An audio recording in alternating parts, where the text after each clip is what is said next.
2 Samuel, chapitre 14. Joab, fils de Tserouja, s'aperçut que le cœur du roi était porté pour Absalom. Il envoya chercher à Tekoa une femme habile, et il lui dit « Montre-toi désolé, et revêt des habits de deuil. Ne t'oins pas d'huile, et sois comme une femme qui depuis longtemps pleure un mort.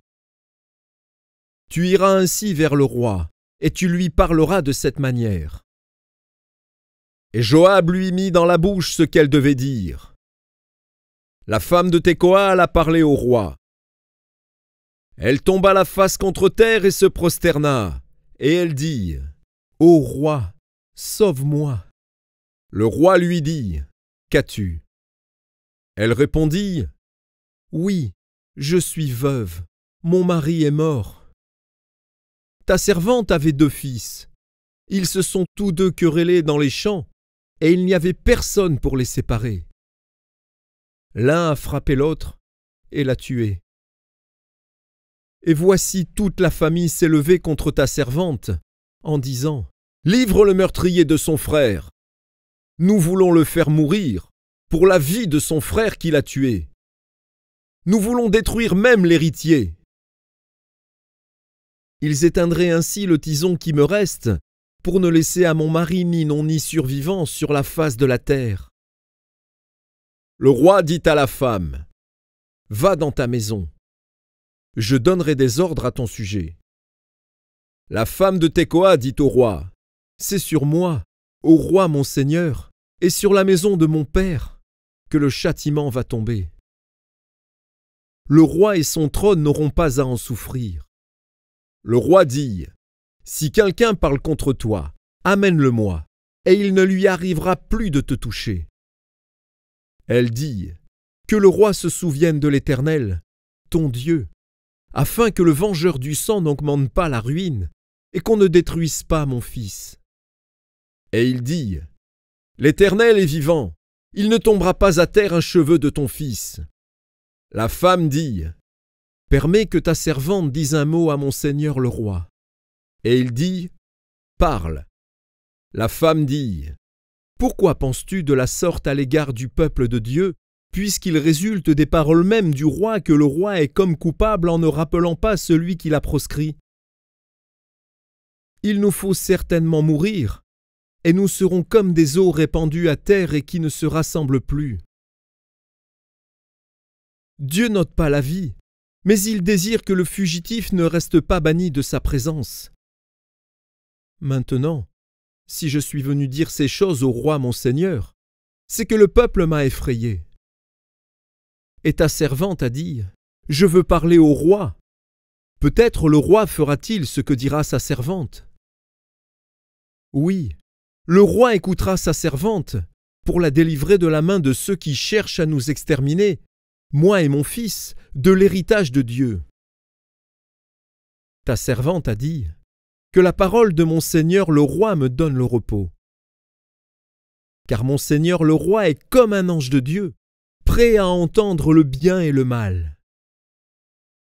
Et que l'Éternel, ton Dieu, soit avec toi. » Le roi répondit et dit à la femme, « Ne me cache pas ce que je vais te demander. » Et la femme dit, « Que mon seigneur le roi parle. » Le roi dit alors, « La main de Joab n'est-elle pas avec toi dans tout ceci? » Et la femme répondit, « Aussi vrai que ton âme est vivante, ô roi mon seigneur, il n'y a rien à droite ni à gauche de tout ce que dit mon seigneur le roi.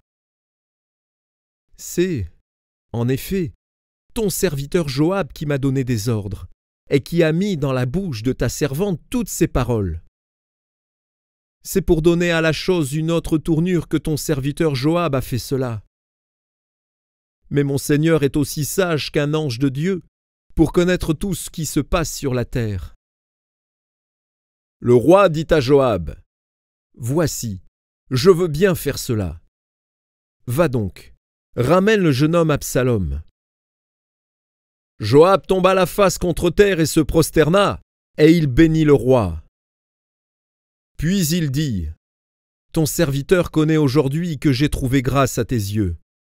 Ô roi mon seigneur, puisque le roi agit selon la parole de son serviteur. » Et Joab se leva et partit pour Guéchour, et il ramena Absalom à Jérusalem. Mais le roi dit: « Qu'il se retire dans sa maison, et qu'il ne voie point ma face. » Et Absalom se retira dans sa maison, et il ne vit point la face du roi. Il n'y avait pas un homme dans tout Israël aussi renommé qu'Absalom pour sa beauté. Depuis la plante des pieds jusqu'au sommet de la tête, il n'y avait point en lui de défaut. Lorsqu'il se rasait la tête, c'était chaque année qu'il se la rasait, parce que sa chevelure lui pesait. Le poids des cheveux de sa tête était de 200 sicles, poids du roi. Il naquit à Absalom 3 fils, et une fille nommée Tamar, qui était une femme belle de figure. Absalom demeura 2 ans à Jérusalem, sans voir la face du roi. Il fit demander Joab pour l'envoyer vers le roi. Mais Joab ne voulut point venir auprès de lui. Il le fit demander une seconde fois, et Joab ne voulut point venir. Absalom dit alors à ses serviteurs: « Voyez, le champ de Joab est à côté du mien. Il y a de l'orge. Allez et mettez-y le feu. » Et les serviteurs d'Absalom mirent le feu au champ. Joab se leva et se rendit auprès d'Absalom, dans sa maison. Il lui dit: « Pourquoi tes serviteurs ont-ils mis le feu au champ qui m'appartient ?» Absalom répondit à Joab: « Voici, je t'ai fait dire: viens ici, et je t'enverrai vers le roi, afin que tu lui dises: pourquoi suis-je revenu de Guéchour?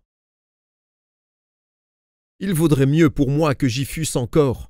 Je désire maintenant voir la face du roi. Et s'il y a quelque crime en moi, qu'il me fasse mourir. » Joab alla vers le roi et lui rapporta cela. Et le roi appela Absalom, qui vint auprès de lui et se prosterna la face contre terre en sa présence. Le roi embrassa Absalom.